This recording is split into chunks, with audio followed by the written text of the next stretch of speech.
When modeling in Blender, it's sometimes helpful to have wireframe turned on. That way you can see your geometry as you work. So I'm gonna give you an example and just show you how to do it. So here I just put everything in grayscale and I'm gonna hit this button up on the right corner called Show Overlays. There's a drop down, that's what I'm hitting.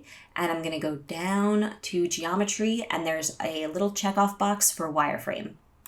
If you check that off, you're now going to be able to see the wireframe of your entire model, which is great. If you're making tweaks or changing things, you want to make sure the geometry is still good. So having wireframe turned on is extremely helpful.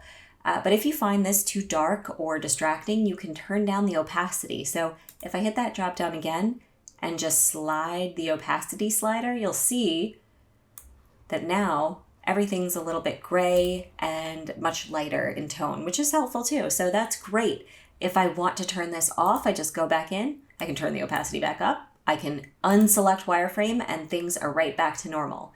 And wireframe works also in this shaded mode. So if I turn it back on, you'll see the wireframe over that shading, which is cool.